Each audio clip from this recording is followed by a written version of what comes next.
भूलकर भी ना छुएं 10 लोगों के पैर, वरना होगा पाप के समान असर। दोस्तों, सनातन धर्म में अभिवादन को विनम्रता का सूचक माना गया है। शास्त्रों में अभिवादन से मिलने वाले लाभ के बारे में एक श्लोक का जिक्र किया गया है।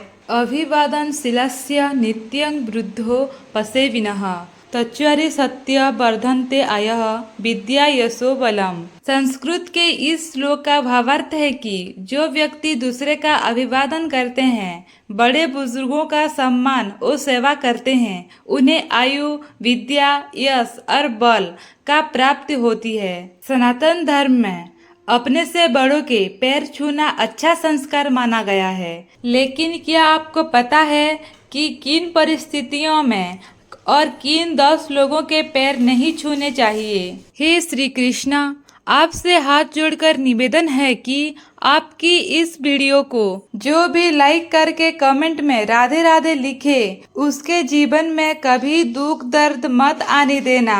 तो दोस्तों, वीडियो बहुत ही खास होने वाली है, इसलिए आपसे निवेदन है वीडियो को अंत तक जरूर देखें। 1. दामाद को नहीं छूने चाहिए ससुर के पैर। पौराणिक मान्यता के अनुसार दामाद को किसी भी परिस्थिति में अपने ससुर के पैर नहीं छूने चाहिए। कहते हैं कि जब से महादेव ने राजा दक्ष का शीश काटा था, तब से ये परंपरा चली आ रही है। 2. भांजे को नहीं छूने चाहिए मामा के पैर। कहा जाता है कि भांजे को कभी भी अपने मामा के पैर नहीं छूना चाहिए। शास्त्रों में भांजा भांजी को पूजनीय माना गया है और अगर ये पैर छूते हैं तो इससे मामा मामी को पाप लग सकता है। मान्यता है कि जब से भगवान श्री कृष्ण ने कंस का उद्धार किया है, तब से ये नियम चला आ रहा है। आज भी लोग इस बात से इनकार नहीं करते हैं। 3. कुंवारी कन्या। धार्मिक मान्यता के अनुसार मनुष्य को कभी भी कुंवारी कन्याओं से पैर नहीं छुलवाना चाहिए। दरअसल सनातन परंपरा में कुंवारी कन्याओं को साक्षात देवी का स्वरूप माना गया है। ऐसा करवाने वालों को पाप का भागी बनना पड़ता है। छोटी बच्चियों को माता रानी का रूप माना जाता है। बदले में आपको छोटी बच्चियों और कन्या के पैर छूकर उनका आशीर्वाद लेना चाहिए। 4. सन्यासी नहीं छूते कभी किसी के पैर। सनातन धार्मिक परंपरा में सन्यासी को हमेशा सम्मान की नजरों से देखा जाता है। सन्यास की दीक्षा ग्रहण करने के बाद सन्यासी को कभी किसी के पैर नहीं छूते। अपने बड़े बड़े योग और संतों के साथ ऐसा देखा होगा। ऐसे में जो सन्यासी है या सन्यास ग्रहण करने की इच्छा रखते हैं, उन्हें हमेशा इस बात का ध्यान रखना चाहिए। 5. सोए या लेटे हुए व्यक्ति के पैर ना छुएं। धार्मिक मान्यता के अनुसार अगर कोई व्यक्ति लेटा या सोया हुआ है तो उसके पैर नहीं छूने चाहिए। माना जाता है कि लेटे हुए व्यक्ति का पैर छूने से उस व्यक्ति की उम्र घटती है। हालांकि सिर्फ मरे हुए व्यक्ति के पैर छुए जाते हैं। कहा जाता है कि जो कोई ऐसा करता है उसे पाप का भागी बनना भी पड़ता है। ऐसे में इस बात का हमेशा ख्याल रखें। 6. बहू बेटियां किसी भी पिता को अपनी बेटियों से पैर नहीं छुआना चाहिए। बेटियों को भी चाहिए कि वो अपने पिता के पैर नहीं छुएं, क्योंकि इससे पिता को पाप लगता है।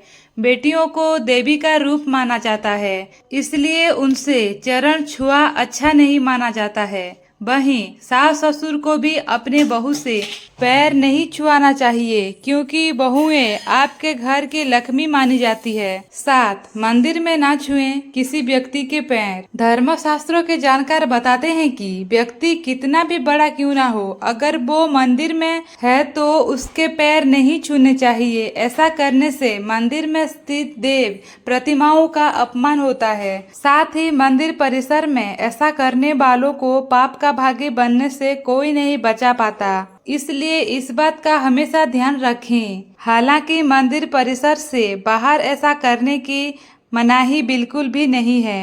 8. अशौच व्यक्ति। सनातन धर्म की मान्यताओं के अनुसार अगर कोई अशुद्ध स्थिति या अशौच स्थिति में है तो उसके पैर नहीं छूने चाहिए। कहा जाता है कि ऐसा करने वालों को पाप का भागी बनना ही पड़ता है। 9. पूजा पाठ या माला करते हुए व्यक्ति। कहा जाता है कि अगर कोई व्यक्ति पूजा पाठ कर रहा है या माला कर रहा है या फिर भजन कर रहा है तो उसके पैर नहीं छूने चाहिए। ऐसा करने से पाप के भागी बनने से कोई नहीं बचा सकता। हालांकि जब व्यक्ति पूजा पाठ कर ले तब उसके पैर छुआ जा सकते हैं। 10. शमशान से लौटे व्यक्ति के पैर छूना। शमशान में या फिर शमशान घाट से लौट रहे व्यक्ति के पैर नहीं छूने चाहिए। अंतिम संस्कार से लौटने पर व्यक्ति अशुद्ध हो जाता है, ऐसे में उसके पैर छूना वर्जित है। जब वो व्यक्ति स्नान करके शुद्ध हो जाए तब उसके पैर छुए जा सकते हैं।